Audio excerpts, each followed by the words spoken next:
Hello दोस्तों, क्या आप भी मेरी तरह बहुत ज़्यादा परेशान हो चूहा, छिपकली और कॉकरोचेस से? तो घबराइए मत। मैं आज आपको ऐसे रेमेडी बताने वाली हूँ जो कि इतनी ज़्यादा पावरफुल है और इतनी ज़्यादा असरदार है। और ये जो रेमेडी मैं आपको बताने वाली हूँ दोस्तों, ये चीज़ें आपके घर में ही मौजूद है। वही चीज़ों से मैंने ये रेमेडी जो है वो बनाई हूँ और ये यकीन मानिए दोस्तों बहुत ही ज़्यादा पावरफुल रेमेडी है। और ये रेमेडी बनाने के लिए जो इंग्रेडिएंट्स मुझे लगे हैं वो हमारे घर में ही मौजूद है और इसके इस्तेमाल सिर्फ से और उसके स्मेल मात्र से आपके घर से जितने भी कॉकरोचेस है, छिपकली और चूहे हैं वो टोटली 9 2 11 हो जाएंगे, भाग जाएंगे, बिल्कुल दोबारा नहीं आएंगे दोस्तों। क्योंकि बहुत ज़्यादा हम लोग परेशान होते हैं ये कॉकरोच से, चूहों से और छिपकलियों से। तो ये चूहों, छिपकली और कॉकरोचेस को भगाने के लिए बहुत ही रामबाण तरीका है दोस्तों। तो सबसे पहले मैं यूज़ करूँगी केले का। केले नॉर्मली हमारे घर पे रहता ही है, तो केले से भी आप जो है वो चूहों को भगा सकते हैं। तो इसका इस्तेमाल कैसे करना है मैं आपको आगे में बताऊंगी। सबसे पहले तो हम लोग क्या करेंगे, एक रेमेडी तैयार करेंगे। सबसे पहले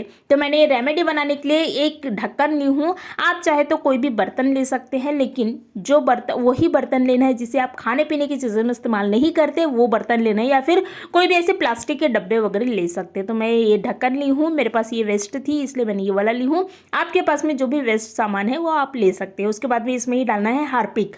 तो बहुत ज़्यादा नहीं डालना है हार्पिक। अगर स्पून से बोलेंगे तो 2 टेबल स्पून के करीब हार्पिक डालें और 1 टेबल स्पून के करीब पानी डालें और इन सबको अच्छी तरह से मिक्स कर ले। देखिए इस तरह से। याद रखें दोस्तों, इसमें हाथ नहीं लगाना है क्योंकि हार्पिक में केमिकल होता है, इसलिए इसको वो हाथ नहीं लगाना है। बस ऐसे ही इसको हिलाकर इसको मिक्स कर लेना है। उसके बाद में क्या करेंगे, एक प्लेट लेंगे। ये भी प्लेट खाने पीने की चीज़ें में इस्तेमाल ना करें दोस्तों, क्योंकि इसमें हम लोग कुछ ऐसे ऐसे चीज़ें ऐड करेंगे जो कि थोड़ा पावरफुल है और ज़्यादा ही असरदार है। इसलिए मैंने क्या की हूँ, ये वो प्लेट ली हूँ जिसे आप खाने पीने की चीज़ों में इस्तेमाल नहीं करते। उसके बाद में क्या करना है, इसमें ही हम लोग ले लेंगे माचिस की जो तीलियाँ होती हैं ना, तीलिए की जो मसाले होती हैं ना दोस्तों, ये मसाले बहुत ही ज़्यादा काम के हैं।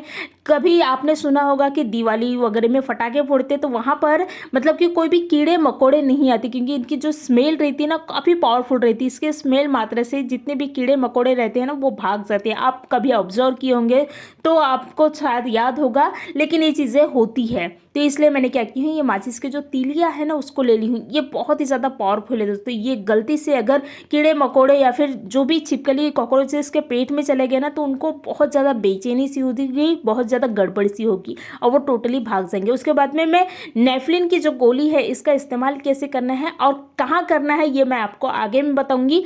उसके बाद में आप चाहे तो नेफ्लिन की गोली की जगह में ये कपूर की गोलियां भी जो है वो इस्तेमाल करते हैं, लेकिन नेफ्लिन की गोली और कहाँ इस्तेमाल करना है मैं आपको बाद में बताऊंगी। लेकिन पहले मैं कपूर की गोलियों का जो है वो इस्तेमाल करूंगी। तो ये कपूर की जो 3 से 4 गोलियां हैं ले लेना है, उसको अच्छी तरह से पाउडर की फॉर्म में कर ले दोस्तों। देखिए इस तरह से। उसके बाद में इसमें ही हम लोग ऐड करेंगे खाने वाला जो सोडा रहता है ना, वो जो बेकिंग सोडा है वो लेना है, बेकिंग पाउडर नहीं लेना है दोस्तों। बेकिंग जो सोडा रहता है ना, जैसे पकौड़े में वगैरह डालते हैं, तो वो सोडा लेना है कम से कम 1 टेबल स्पून के करीब। उसके बाद में इसमें ही हम लोग डालेंगे हाफ नींबू निचोड़ कर डाल देंगे। और जैसे ही आप नींबू डालोगे वैसे ही आप इसका रिएक्शन देख सकते हो दोस्तों। खाने के सोडा में नींबू डालते ही इसका एक अलग ही रिएक्शन क्रिएट होता है जो कि बहुत ही ज़्यादा पावरफुल होता है दोस्तों। तो मैंने क्या की है, नींबू निचोड़ कर डाल दी हूँ। उसके बाद में सभी को आपस में अच्छी तरह से मिक्स कर लेना है। तो ये हमारी पावरफुल रेमेडी जो है वो बनकर तैयार हो गई। इसमें ऐसे ऐसी चीज़ें हैं जो बिल्कुल भी कॉकरोचेस को पसंद नहीं है, छिपकलियों को पसंद नहीं है, तो वो चीज़ें मैंने इसमें ऐड की हूँ। उसके बाद में क्या करेंगे दोस्तों, कॉटन ले लेंगे। नॉर्मली ये कॉटन सभी के पास में रहता है।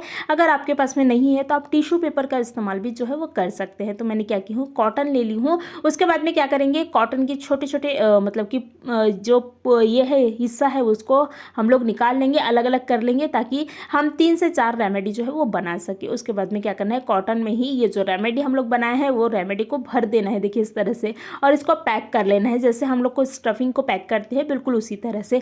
क्योंकि हम कॉटन इसलिए लिए हैं दोस्तों क्योंकि कॉटन में जो भी स्मेल रहती है वो बहुत टाइम तक रहता है, इसलिए मैंने कॉटन ली हूँ। आप चाहे तो टिश्यू पेपर या फिर कोई न्यूज़पेपर भी ले सकते हैं। तो तो इसको अच्छी तरह से ये जो रेमेडी है उसको मैं डाल देना है। देखिए इस तरह से उस तो हमारी ये पहली रेमेडी जो है वो बन गई है। उसके बाद में दोस्तों जो हम लोग ढक्कन में हार्पिक डाल के रखे थे तो उसका इस्तेमाल कैसे करना है मैं आपको बताती हूँ। तो सबसे पहले तो मैंने इसमें कुछ लकड़ियाँ वगैरह भी डाल दी थी, जो तीली रहता है ना उसमें थोड़ा मोड़ा रह जाता है तो वो भी मैं डाल दी थी। ये देखिए इस तरह से, तो उसको निकाल लेना है दोस्तों। सबसे पहले तो निकाल ले, क्योंकि इसमें भी काफ़ी चीज़ें रहती है इसलिए मैंने ये डाल के रखी थी। तो ये मैंने निकाल ली हूँ। उसके बाद में क्या करेंगे, जो हम लोग रेमेडी बनाए हैं और आधा का तो इस्तेमाल कर लिए हैं, उसके बाद में आधा का इस्तेमाल मैं 3 रेमेडी बनाने वाली हूँ दोस्तों। और ये तीनों रेमेडी में से आप एक कोई भी रेमेडी जो है बनाकर इस्तेमाल कर सकते हैं या फिर तीनों भी आप बना सकते हैं। तो उसके बाद में क्या करना है, जो रेमेडी हम लोग बनाए थे तो उसको इस पानी में डाल देना है, ये पानी बोल सकते हैं या फिर हार्पिक में डाल देना है। और जैसे ही आप डालोगे उसका रिएक्शन आप देख सकते हैं कितनी अच्छी तरह से रिएक्ट हो रही है। उसके बाद में केले, मैं पहले ही बताई थी कि केले का इस्तेमाल कैसे करना है, क्योंकि केला जो है वो चूहों को बहुत पसंद होती है दोस्तों। तो मैंने क्या की हूँ, केले के छिलके ले ली हूँ। तो केले के छिलके ले लेना है। उसके बाद में क्या करना है, ये जो केले के छिलके हैं उसको तोड़ लेना है, देखिए इस तरह से। और तोड़कर उसमें हम लोग यही रेमेडी डालेंगे दोस्तों, जो हमारी रेमेडी बची हुई है। मतलब मैंने 3 रेमेडी ऐसे बनाई हूँ, आप तीनों में से कोई भी एक रेमेडी बनाकर इस्तेमाल कर सकते हैं। लेकिन अगर आपको तीनों चीज़ों भगाना है, जैसे कॉकरोच, चूहा और छिपकली, तो ये तीनों ही रेमेडी आपको बनानी पड़ेंगे दोस्तों। तो मेरे पास में ये तीनों ही चीज़ें मुझे भगाना है, इसलिए मैं तीनों जो रेमेडी है वो बनाई हूँ। तो ये देखिए, ये जो केले के छिलके हैं उसमें मैं ये वाली जो पावरफुल रेमेडी हम लोग बनाए थे तो वो रेमेडी को डाल देंगे, देखिए इस तरह से। तो मैंने पूरे रेमेडी जो है वो डाल दी हूँ, देखिए इस तरह से। बहुत ज़्यादा क्वांटिटी में नहीं, थोड़ा थोड़ा भी रहा तो भी चलेगा, क्योंकि ये रेमेडी ही इतनी ज़्यादा पावरफुल है। उसके बाद में क्या करेंगे, हमारे तीनों तो रेमेडी बन गई। सबसे पहले तो मैं कॉकरोच को कैसे भगाना वो बताऊँगी। तो ये जो ढक्कन वाला रेमेडी है तो इसको आप उन जगहों पर रखें दोस्तों जहाँ आपको लगता है कि कॉकरोचेस बहुत ज़्यादा आते हैं। जैसे सिंक के नीचे वाला जो पोर्शन रहता है ना, वहाँ पर कचरे विचरे हम लोग रखते हैं, लेकिन वहाँ से ही कॉकरोच जो है वो बहुत ज़्यादा आते हैं, तो वहाँ पर रख दे। इसके स्मेल मात्रा से यहाँ से कॉकरोचेस बिल्कुल भी नहीं आएंगे, पूरे घर में नहीं घुसेंगे। उसके बाद में दोस्तों जो चूहे रहते हैं ना, तो चूहे कहाँ से आते हैं, वहाँ पर ये वाली रेमेडी रख दे, क्योंकि केले के छिलके चूहों को पसंद होती है। और जैसे ही केले के छिलके खाने आएंगे चूहे इसको खाएंगे और टोटली भागेंगे, मरेंगे नहीं दोस्तों। हमको मारना नहीं है, इनको सिर्फ भगाना है, तो ये इससे भाग जाएंगे। उसके बाद में ये जो रेमेडी, तीसरी रेमेडी हम लोग बनाए हैं, तो कभी कभी क्या होता है, छिपकली ना कपड़ों में घुस जाते हैं या फिर दीवालों में रहते हैं, और स्पेशली तो कपड़े में बहुत ज़्यादा रहते हैं, मतलब आ जाते हैं। अगर ऐसे खुला कपड़े रहे तो आप क्या करें, कपड़ों के अंदर में इस तरह से डाल के रखें।